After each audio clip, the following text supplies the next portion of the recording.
Assalamu alaikum, bienvenue à tous, j'espère que vous allez bien.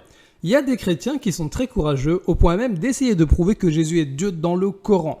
Bon, faut les comprendre, hein. C'est déjà difficile pour eux de prouver que Jésus est Dieu dans leur Bible, donc ils ont besoin de souffler de temps en temps un peu avec le Coran. Bien sûr, comme c'est impossible pour eux d'y arriver, ils sont obligés de mentir.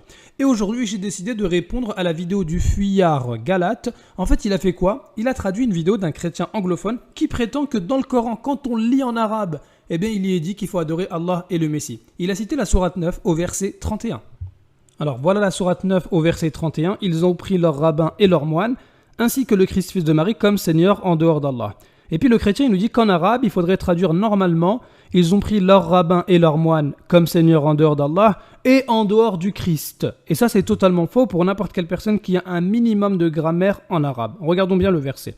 Ittakhadhu, ils ont pris ahbarahum, leurs rabbins, wa ruhbanahum et leurs moines, arbaban comme Seigneur. D'accord?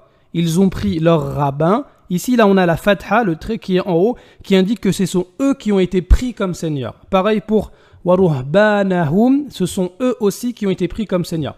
Les rabbins, les moines, avec la marque ici, là, la fatha, le trait qui est en haut, qui fait que ce sont eux qui ont été pris comme Seigneur. Donc, arbaban, Seigneur, min dunillah, en dehors d'Allah. Wal Masih ibn Maryam, et le Christ, le Messie, fils de Marie. Si le sens était en dehors d'Allah, vous voyez ici on a un trait en bas, et en dehors du Messie, eh bien ici là on aurait eu également bni. Bon, al-Masih ici ça c'est invariable donc c'est pas lui qui va trancher. Mais le bna ici là, si c'était en dehors d'Allah et en dehors du Messie, vous voyez le trait qui est en bas, on aurait ici bni Maryam. Alors que non, au contraire, ils ont pris leur rabbin trait en haut, leur moine trait en haut, comme Seigneur en dehors d'Allah, et ils ont également pris le Messie aussi comme Seigneur, parce que le trait, il est en haut. Donc ça, c'est n'importe quelle personne qui a fait un minimum de grammaire se rend compte de la fausseté de l'argument de ce chrétien. Donc le seul sens possible, c'est qu'ils ont pris leur rabbin et leur moine comme Seigneur en dehors d'Allah, et ils ont également pris le Messie comme Seigneur en dehors d'Allah. Et ça, c'est pas étonnant. Dans la sourate 9, on a ce style-là dès le début. Prenons le verset numéro 3. Ici, qu'est-ce qu'il est dit?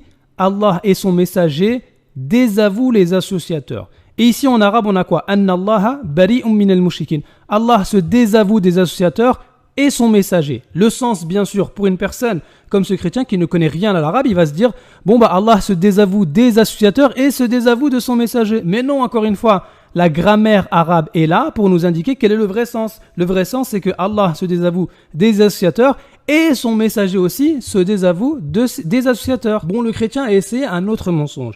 Il a pris la sourate numéro 4 qui indique « Jamais le Messie ne trouve indigne d'être un serviteur d'Allah, ni les anges rapprochés de lui, et ceux qui trouvent indigne de l'adorer. Et s'enfle d'orgueil, il les rassemblera tous vers lui. » Et donc il dit « Ceux qui trouvent indigne de l'adorer se renvoient au Messie. » Mais absolument pas. Pourquoi est-ce qu'il dit ça? « La yastankif al-masihu ayyakuna abadan lillah » Le Messie ne trouve jamais indigne d'être un serviteur d'Allah, ni les anges rapprochés, et ceux qui trouvent indigne de l'adorer. Le hi ici, ça renvoie à qui? Ça revient à Allah, l'adoration d'Allah, et non pas au Messie. Le Messie, c'est un serviteur. Ce qui est étonnant, c'est que le verset d'avant, justement, il met en garde contre l'exagération des chrétiens. Ya ahl al-kitab, la tarlou fi dinikum. Aux gens du livre, n'exagérez pas dans votre religion.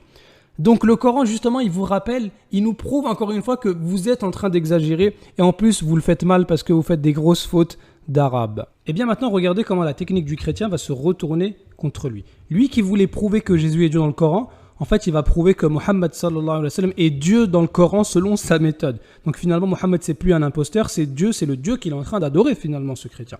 Regardons bien ici. Jamais le Messie ne trouve indigne d'être un serviteur d'Allah, ni les anges rapprochés, et ceux qui trouvent indigne de l'adorer. Donc ici, l'adorer, ça revient à Allah, mais lui dit non, ça revient au serviteur d'Allah. En gros, en arabe ici, an ibadatihi, le hi, ça revient pas à Allah, mais à abdan lillah, donc au Messie. C'est totalement faux, mais on va dire, allons dans sa conception et regardons qu'est-ce qui se passe. Et bien maintenant, je prends la sourate numéro 7 au verset 158.